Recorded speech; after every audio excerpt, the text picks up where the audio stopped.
Hi, everyone who has just joined. We'll give it another 30 seconds or so before we kick off, just to allow anyone else to join.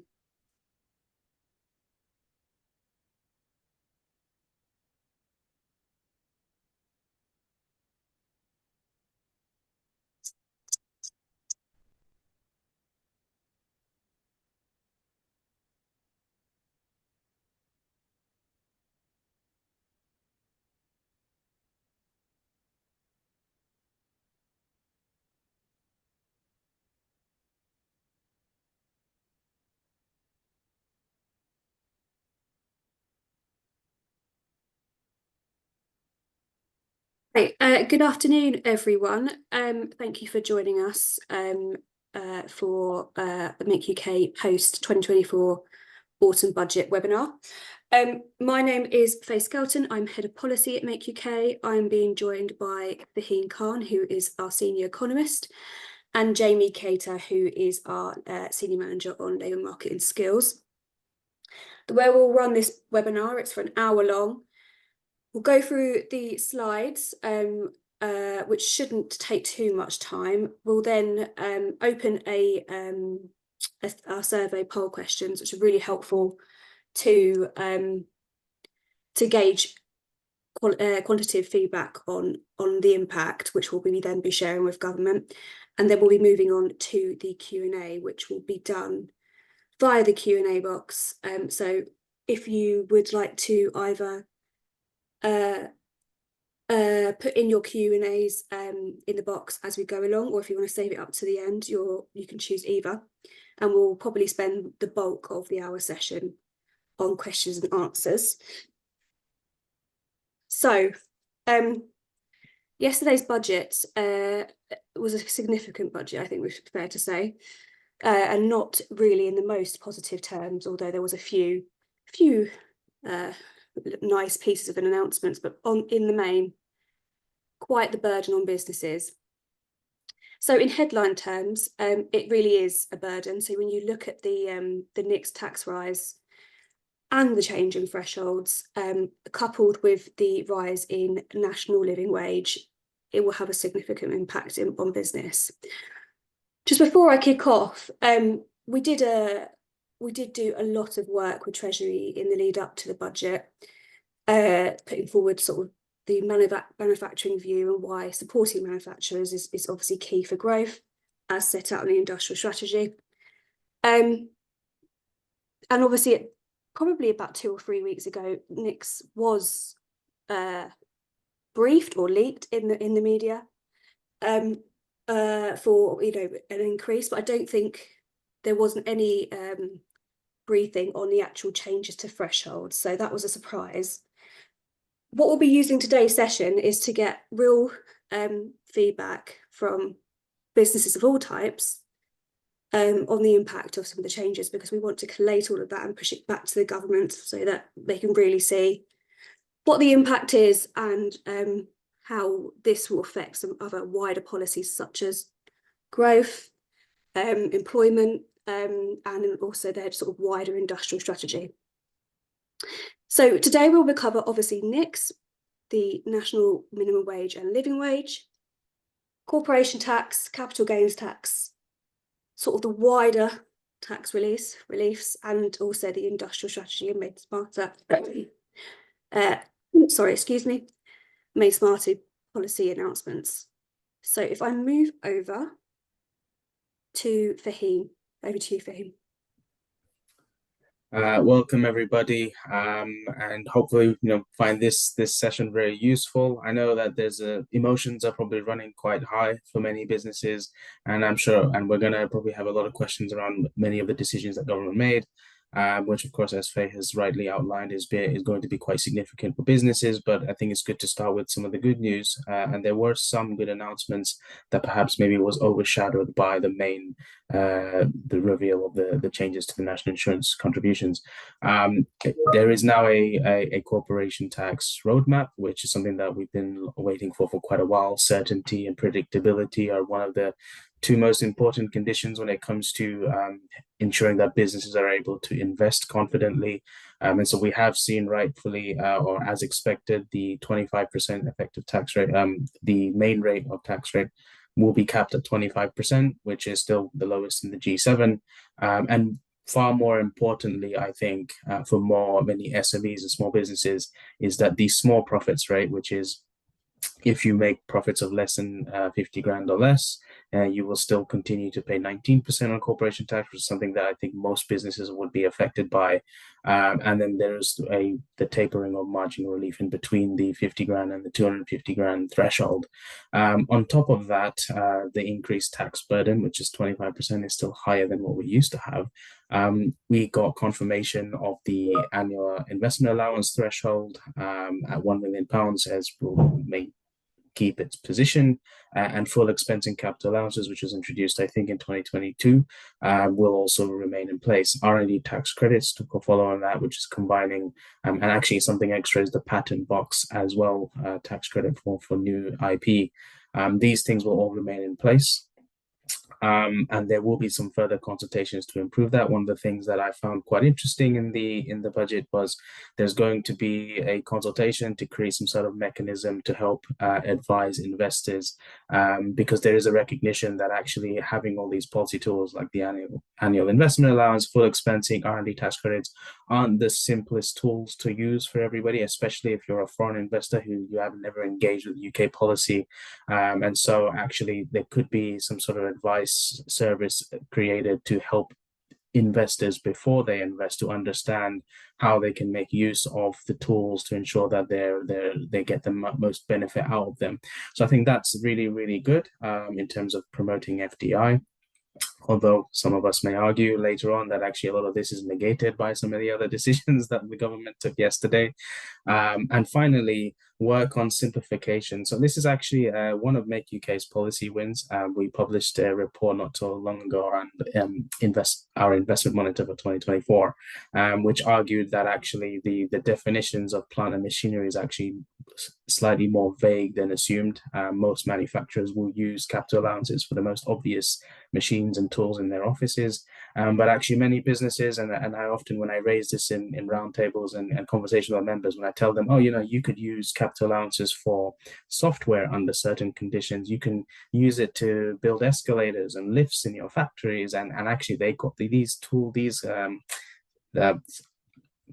capital machinery actually qualify for capital allowances. And many businesses are often looking at me with their eyes, wide open, thinking, what? I had no idea. My accountant didn't tell me.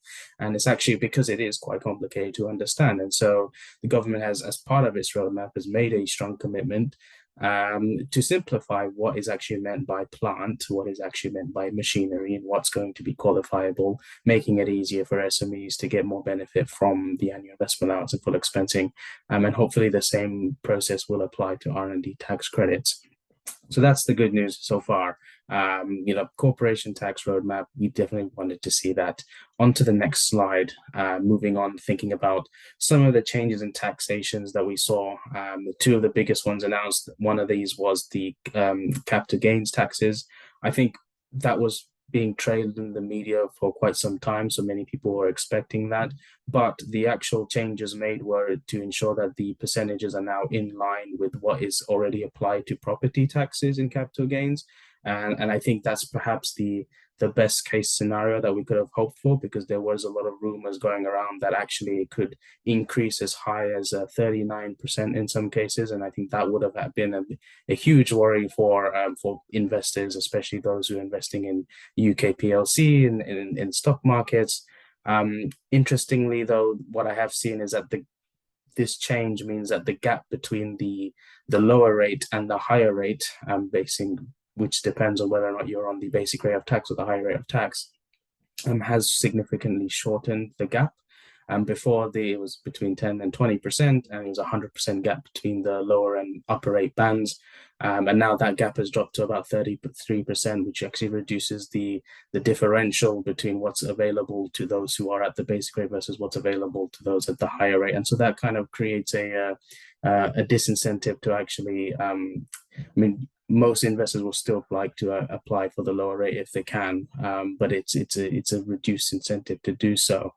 Um, the Treasury expects to raise £8.9 billion according to their document by 2030, which I think is not very substantial, and so it's perhaps worth considering whether this tax raise is actually going to be worth what they intend to achieve in the long run. And then there are some reliefs available, like the business asset disposal relief, which are actually going to be progressively increased and eliminated over time. So that will not jump, for example, immediately to 18% this year, but instead it will jump to 14% first in 2025, and then it will be matched to the lower rate at 18% in 2026, at which point the business asset disposal relief will no longer be available. Now, the things to consider about capital gains tax is actually what impact this might have on investment in the UK. Now, the percentage changes aren't very large, so the overall cost change may not be very significant, but it will have a negative impact on the perception of the UK when it comes to foreign investment, the attractiveness of UK assets on stock exchanges, and that sort of thing. And one of the things, and that's not necessarily a good thing. The UK, for example, world leading stock market, but in the last few years, I think we were one of the top three in the world, and then we have been superseded by countries like places like Hong Kong and India and China, who have actually got far more valuable stock exchanges. And actually, London has lost its place in the world ranking, going from being in the same league as Japan and the US and falling to the kind of somewhere in the lower end of the top 10. So it is a concern, less so. So I think people will be pleased that it wasn't as bad as we could have been, but it will still be a concern to businesses, and it can partially negate some of the benefits I outlined in the previous slide around the corporation tax roadmap. Moving on from corporate capital gains tax, there were several other announcements made which I felt were quite interesting in the budget. The government is intending to publish a small business strategy focusing on scale ups. They didn't mention the word manufacturing in the paragraph, so there was a bit of a focus on high streets. But of course, Make UK will be doing some research actually in the coming year, early on, focusing on scale-up growth in the manufacturing sector, where we will actually try to align, make sure that manufacturing is definitely going to be a part of that conversation around business growth. Very interesting prompt payments. There was legislation introduced, which will actually begin on the 1st of October 2025, so still quite a while away, where companies will not be able to bid for government contracts that are valued over £5 million per year if they don't prove to pay their own suppliers with an average of 45 days. I've bolded the word average here because I think that's quite important. The average as a statistic can be manipulated. You can pay your supplier within 70 days, and then after that, pay them in an hour, and then your average will drop significantly. And so this may be open to potential misuse, but I think it's a good step forward that we've moved away from a guideline of prompt payment code and actually introduced requirements that mean that businesses must follow prompt payment policies in order to access the most lucrative contracts. So it is a good step in the right direction, but I think it's something that we would like to hear from you, our members, on actually whether or not it's made any difference to the actual payment process. There were also some announcements around infrastructure, East-West Rail rail consultation connecting Oxford and Cambridge, which is a consultation expected to launch in November. So it's good.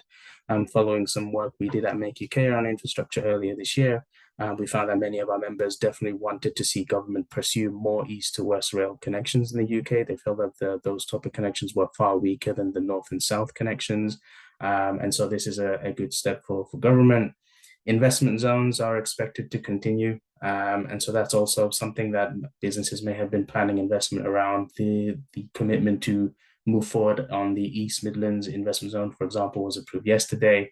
UK export finance to support critical minerals access to ensure that UK businesses can continue to access critical minerals, and business rates. there was a slightly concerning announcement made yesterday that there would be a change in the multiplier. And whilst the small business multiplier will be frozen, there is an expectation that the government will now introduce a lower multiplier to reduce the business rate costs for the retail and hospitality sector.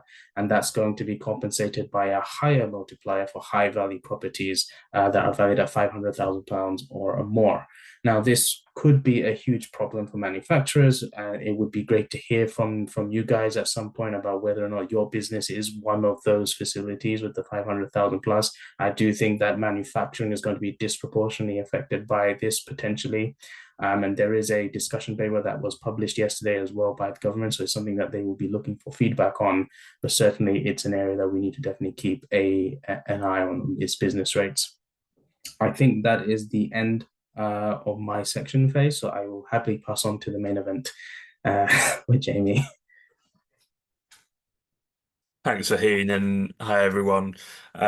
So I'm going to cover both national insurance and increases to the national living wage and national minimum wage.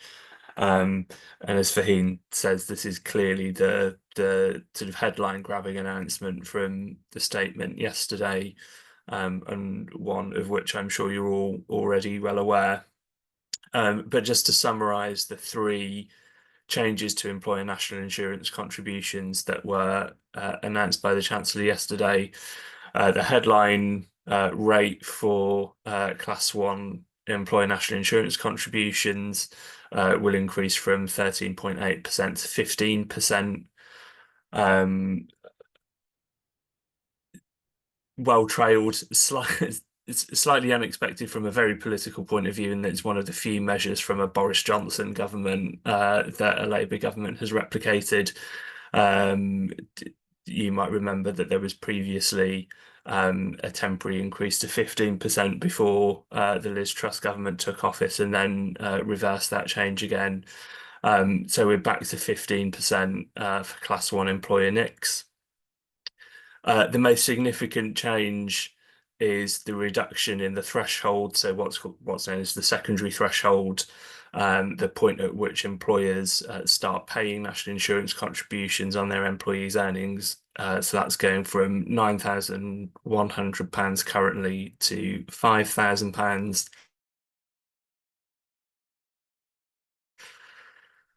The slightly sort of significant increase to the employment allowance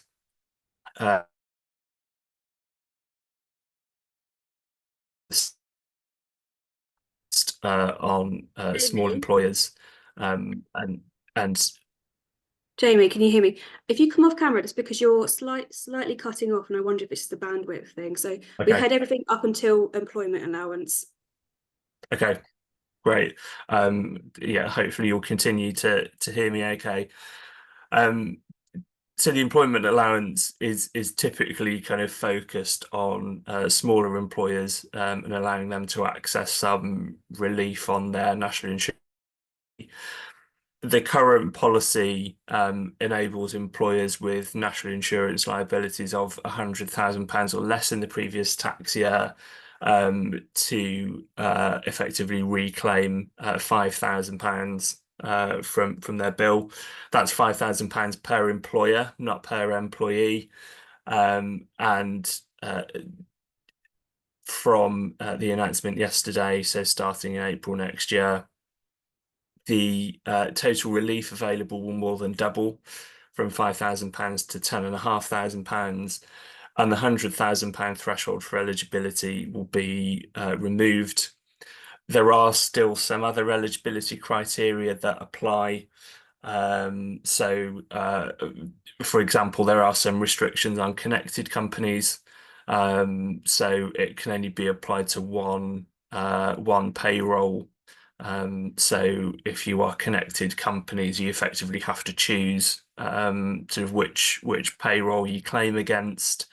There are some restrictions around contractors, so in terms of what counts towards your NI liability, considering whether workers are inside or outside of IR35. If you are as a company director the only employee effectively eligible for national insurance, you're also excluded. So there are a number of criteria that still apply to the employment allowance, but the eligibility for that has significantly increased. The government's estimation of the changes to the employment allowance are that 865,000 employers will effectively pay no national insurance contributions, and that the majority will either see no change or will materially benefit from that change in terms of offsetting that cost.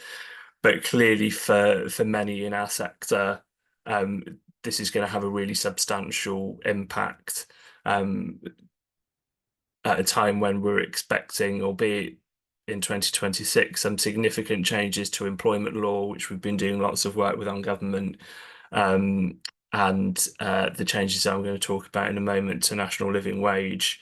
It's a really significant cost increase. We do expect it to have a material impact on recruitment. The Chancellor herself has acknowledged this morning that it's going to have an impact on people's pay and firms' ability to increase salaries for workers. So yeah, and a really significant measure, and one which will be quite forthright, I think, with government about in terms of the impact on our sector.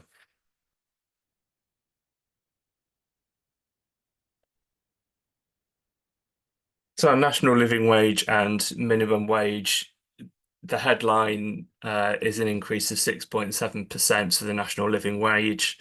So that will go to £12.21 an hour from April 2025. That's slightly higher than we might have expected. At the beginning of the year, the Lay Pay Commission, which provides evidence and recommendations to the government on what those rates should be, advised an increase of 3.9%.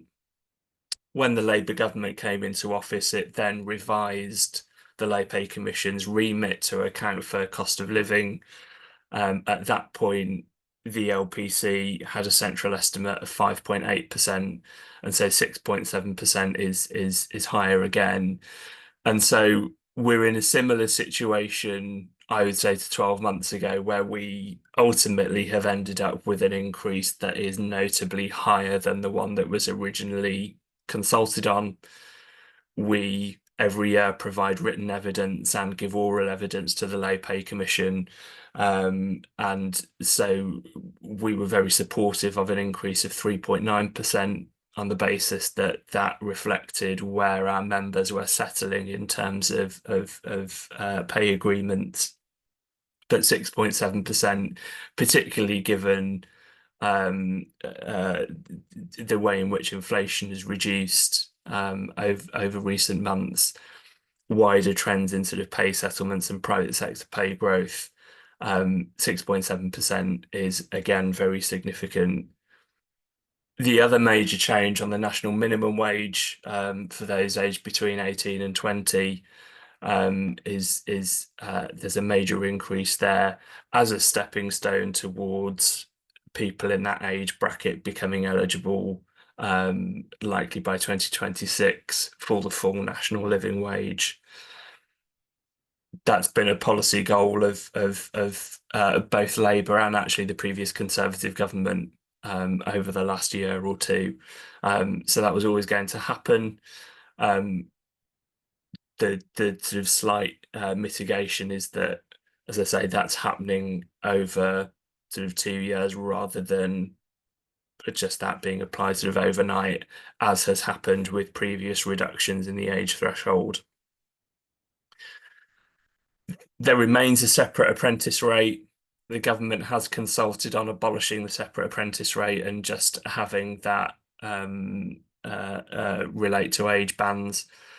So there continues to be a separate age rate, and that aligns, as it has done for the last few years, to the rate for 16 to 17-year-olds. So an 18% increase from £6.40 an hour to £7.55 an hour. As I said, taken together, these pay increases and tax increases are incredibly significant, we've had some really good and constructive conversations with government on the plan to make work pay, the employment rights bill, and those changes which will come into effect from 2026. And while there are challenging elements of that, our members have been patient and willing to listen to what the government is saying on how it wants to improve conditions for employees while also preserving some of the flexibility that employers have. But clearly that patience is going to start to wear rather thin, given this major increase in costs. And I just finished by saying as well that, over a number of years in discussions around things like the apprenticeship levy, around health and well-being, reducing economic inactivity, improving recruitment, and employers' ability to recruit the skilled staff they need. We've had lots of conversations with government about how we help employers to increase investment in skills training, to increase investment in health and well-being of their staff. And the point which we'll be making to government in all of this is that one of the major impacts of this is that it really constrains businesses' ability to invest in the things that we want to invest in terms of developing their staff, retaining their staff, progressing people, and making sure that they have the working conditions and the ability to do their jobs that ultimately both we and the government want to see. So continuing discussions around things like the apprenticeship levy, support for skills, support for health. One of the things we'd put in our budget submission was actually relief on national insurance contributions for occupational health and sort of wider wellbeing support. So we'll continue to make those arguments as well, so that it's not just about these big employment law changes and a big increase in costs, but actually how we get some of that support for investment in the workforce as well. I'll hand over to Faye now to talk about industrial strategy. Thanks, Jamie. So yeah, just to finish off the slides before we hand over and do the poll and then questions. The government launched a green paper on industrial strategy a couple of weeks ago, setting out its sort of main areas it's going to cover, and manufacturing, advanced manufacturing, which wasn't clearly defined, but advanced manufacturing is one of its growth sectors. In the budget yesterday, they announced 3 pots of money essentially on R&D funding for aerospace, R&D and capital funding for automotive, but also particularly looking at the EVs, part of the manufacturing sector in the supply chain, and also a life sciences manufacturing fund. This isn't actually new money. It was announced as part of the previous government's advanced manufacturing plan, but they have honoured that. They've honoured this pot of money essentially and have extended the number of years which they're going to spend it in. So they say they've got 5 years to spend this money.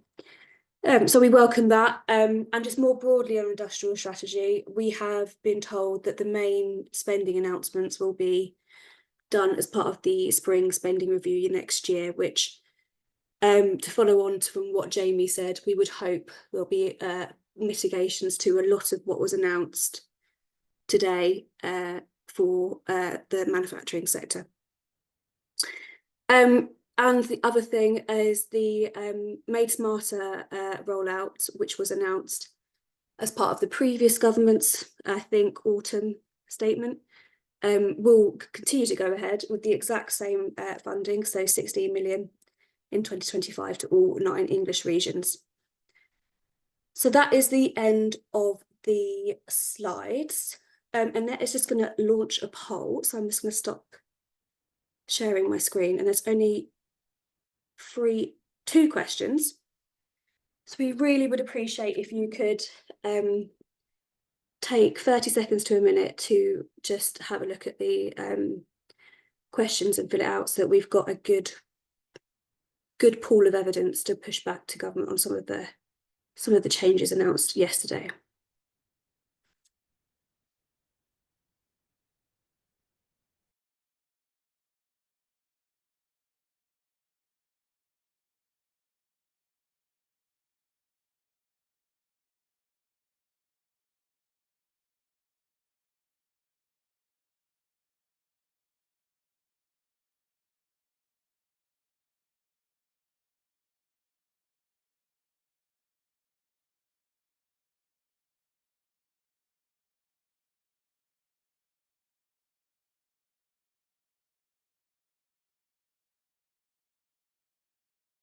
Great, thank you. I think we'll come back to the poll just at the end, so we can get the full amount of responses.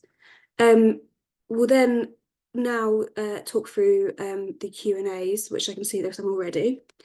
So yes, we can circulate the slides, absolutely fine. And we've also got some links that we would appreciate you clicking on, so I'll discuss them at the end. Daphne has asked, do you believe that further funding commitments will be announced in the spring to support the priority sectors in the sector plans? The answer is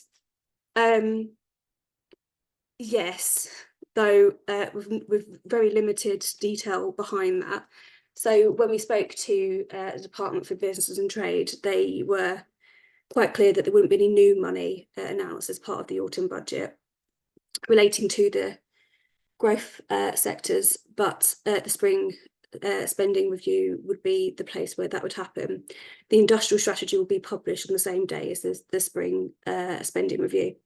So we believe there will be, I suppose the caveat to that is it might not be quite as generous as we're all hoping, but we'll be making the best case for manufacturing over the next 5 months to make sure that we try and get as much positive announcements in that spending review. Thank you.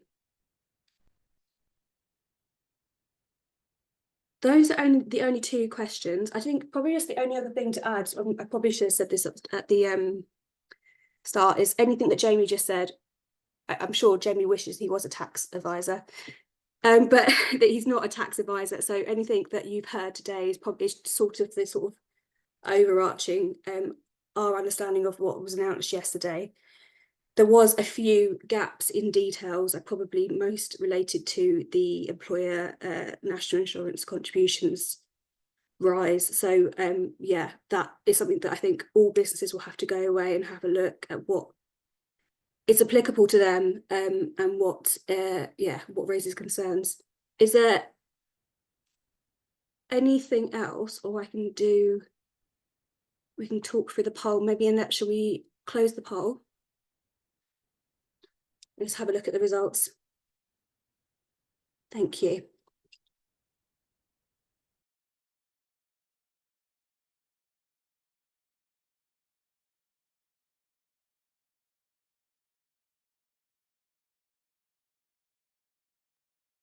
Faye, you've muted yourself.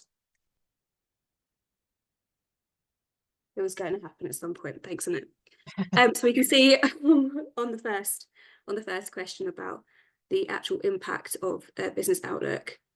It's sort of tied between small decrease in hiring and a large decrease in hiring, which is probably what we would have predicted, but it's helpful to see that back.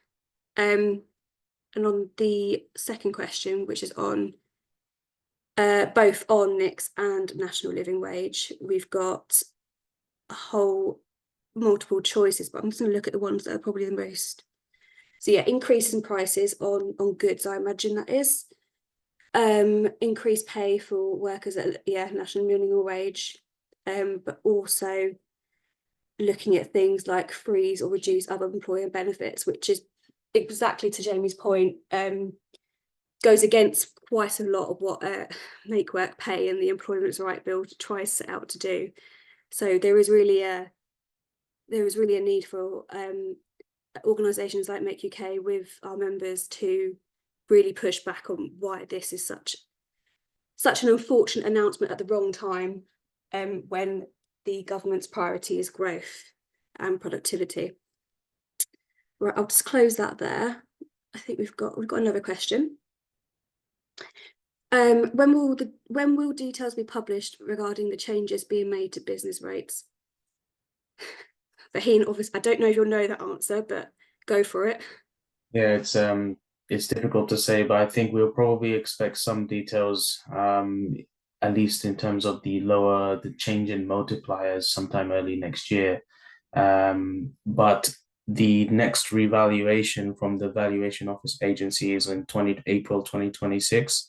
And so a lot of the discussion paper that was published yesterday is going to be focused on actually the abolishment of the business rates system, and how the government might actually recreate a new system. Now, the challenge that they face is that they want to maintain the, I think, roughly £27 billion in tax revenue that the Treasury gets from business rates every year, by creating a fairer system that also maintains that same amount of value, which is going to be the big headache for them. So, there's no details published yet exactly when these multipliers will come in effect, and the biggest effect of that multiplier will likely be just in 2025. And it's currently not clear exactly to what extent business rates will change from 2026 onwards.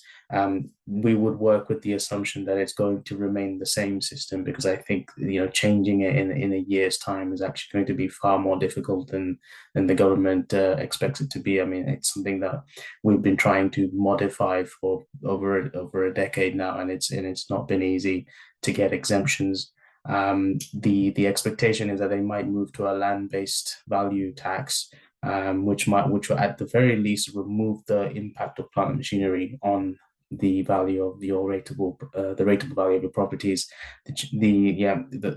I guess I would be certainly open and very interested in hearing the stories about how your facilities are affected, because I think manufacturing will be the one sector I think is going to be most negatively impacted by this change that was announced yesterday, which, very beneficial for the retail and hospitality sector, but it will come at the expense of the manufacturing sector, and that's going to be problematic. Thanks, Faheen, and thanks, Chris, for your question. Tim has asked, just made a point really about that there was limited discussion around the infrastructure projects, which is HS2, and lower Thames as well. But there was some announcements towards the end of the quite lengthy budget announcement. Do you want to talk to those, Faheen? Yeah, there were a couple of things. There was, of course, the east-west connections in Oxford to Cambridge. I think HS2 was confirmed that it will, continue work on being connected to London Euston. And I understand, well, although I haven't got all the details on it, but investment in the future of green hydrogen was also outlined from an energy perspective. And CCUS, carbon capture, usage and storage, is also part of that investment package, focused on kind of a location. Not much more detail on that.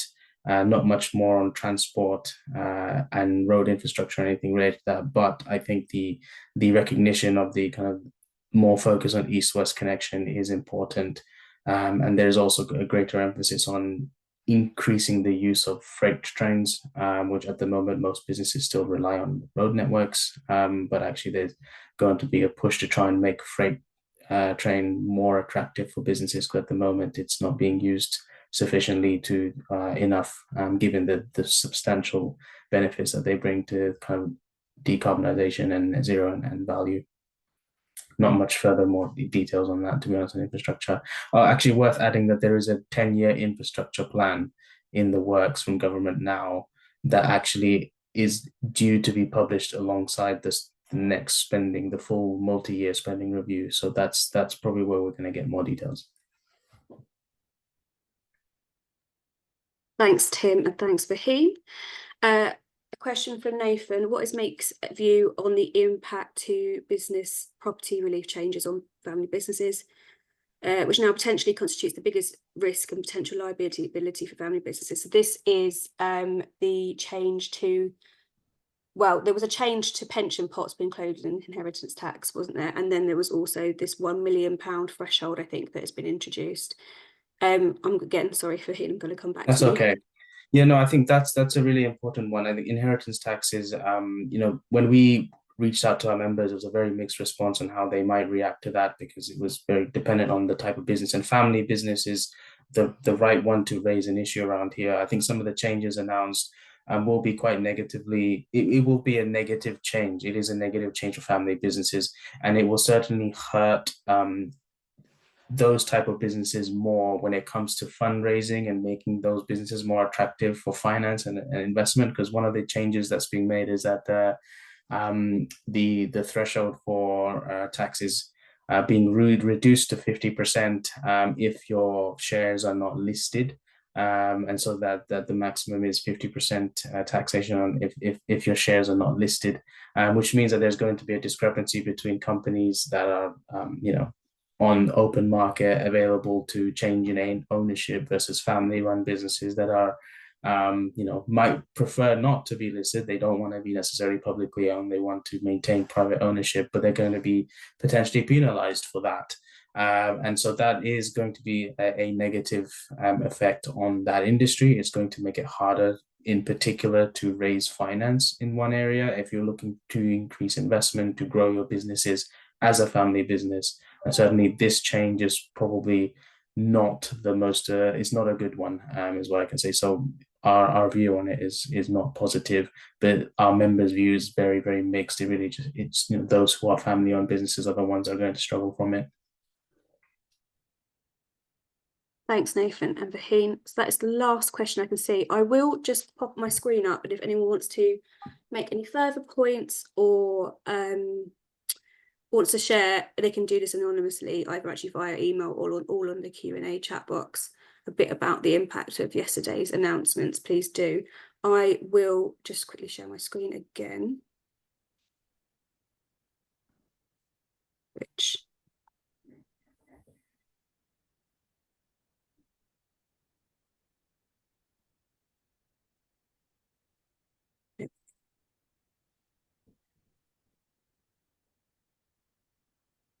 So today's session has been helpful just to even get some sort of questions and initially about some of the things that are just are troubling our members. We've got a few asks. So on top of the poll that you've just filled out, we do have 2 live surveys in the field, which will be capturing some of this, some of the impact of this. So we've got the Manufacturing Outlook Q4, which looks at all the trends of investment and outputs and orders.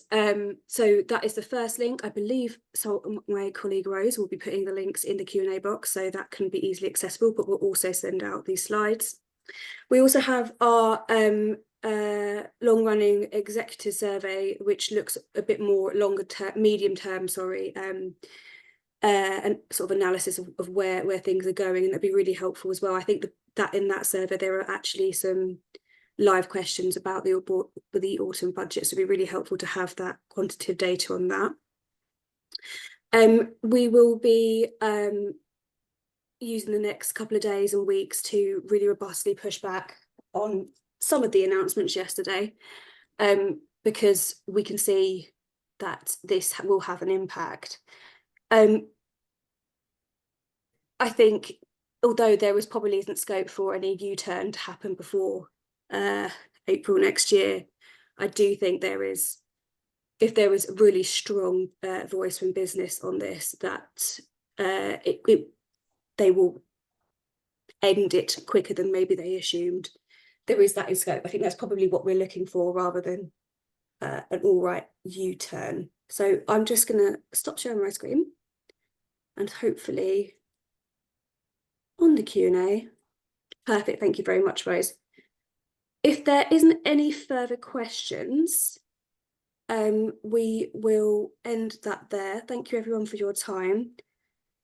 When we send out the budget, the slides, please do come back to us with some further detail and sort of, examples. We'd really welcome that. Okay, thanks everyone for your time.